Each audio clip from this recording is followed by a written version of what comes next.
सिवान मेरा पारिवारिक मामला है और एनडीए को वहां हिना साहब ही हरा सकते। हिना साहब को जीतने का मतलब है इंडिया कैंप जीते। एनडीए गठबंधन को हराएगा। जहानाबाद में हम लोग के साथी से विचार कर वहां खड़े रहेंगे। प्रधानमंत्री जी डेली गिरगिट की तरह रंग बदलते हैं, कभी मुसलमान परस्त, कभी मुसलमान को गाली देना।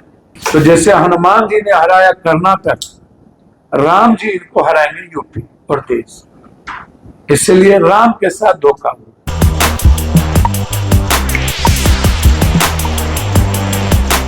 पहले ही कहा। और जहां एनडीए गठबंधन को जो हराने वाला होगा, सिवान मेरा पारिवारिक मामला है और एनडीए को वहां हिना साहब ही हरा सकते। हिना साहब को जीतने का मतलब है इंडिया कैंप जीते। वो सेकुलर है ना। दूसरा, चूंकि एनडीए ना जीता, इसीलिए हमने बक्सर में ये निर्णय, हमारे चेयरमैन साहब सब लोगों से राय करके मैंने ये बात, सुनील जी है, कहा सुनील जी, सब लोग साथी आए। जहानाबाद में मैंने पहले भी कहा, वहां आशुतोष जी भी चुनाव लड़ रहे हैं, अरुण राव भी लड़ रहे हैं, जबकि आपको पता है कि आशुतोष जी ने हमारा समर्थन किया। उस समय कोई और समर्थन नहीं किया। विश्वकर्मा समाज ने हमारा समर्थन किया। विश्वकर्मा समाज के अध्यक्ष हमारे यहाँ और पूरे बिहार की जनता के समर्थन पार्टी के रूप में आशुतोष जी की थी। इसीलिए चूंकि हमसे व्यक्तिगत पूछते तो हम आशुतोष जी के लिए चले जाते, लेकिन चूंकि लड़ाई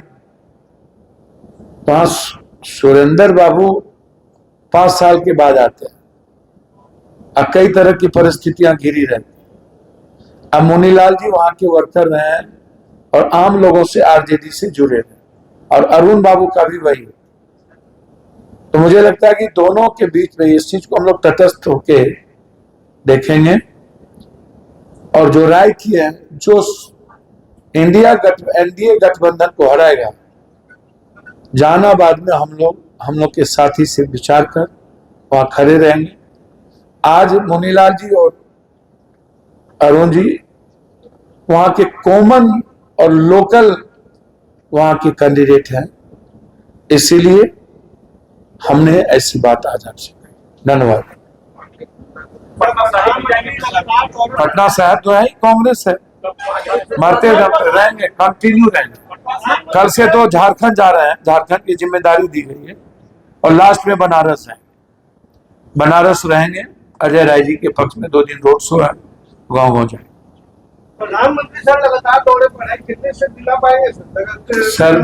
मैं इस सब चीज नहीं कहूंगा। प्रधानमंत्री जी डेली गिरगिट की तरह रंग बदलते हैं, कभी मुसलमान परस्त, कभी मुसलमान को गाली देना, कभी कुछ बोलते हैं, कभी कुछ बोलते हैं। जिनको अपनी जुबान पर नियत और नीत दोनों में अंतर है, उनके लोग कुछ बोलते हैं। प्रधानमंत्री जी मेरे लिए आदरणीय है और मैं उनका सम्मान करता हूं,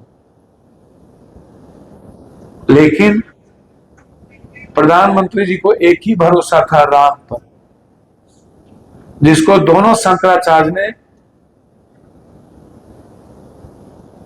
अपशगुन साबित कर। राम को जो लाए हैं, हम उन्हीं को लाएंगे। राम नहीं होते तो हम कहां होते? राम थे, राम है, तभी तो हम लोग। राम को लाने वाले कौन लोग होते? तो एक तो यही अपशगुन हो गया, और दूसरा अपशगुन हो गया कि खरमास में नक्षत्र तब सब खत्म हो गया। तो जैसे हनुमान जी ने हराया कर्नाटक, राम जी इनको हराएंगे यूपी और देश। इसलिए राम के साथ धोखा हो। मैं यही कहना चाहूंगा। प्रधानमंत्री पर इस देश न उम्मीद कर रहा है, न विश्वास कर रहा है, और न अब सपने हैं, न कोई जलवा है। मैंने पहला लाइन यही था, यदि फिर से ये कोई नई चाल या कोई नया खेल नहीं खेले तो कुछ नहीं। प्रधानमंत्री जी और बीजेपी चली।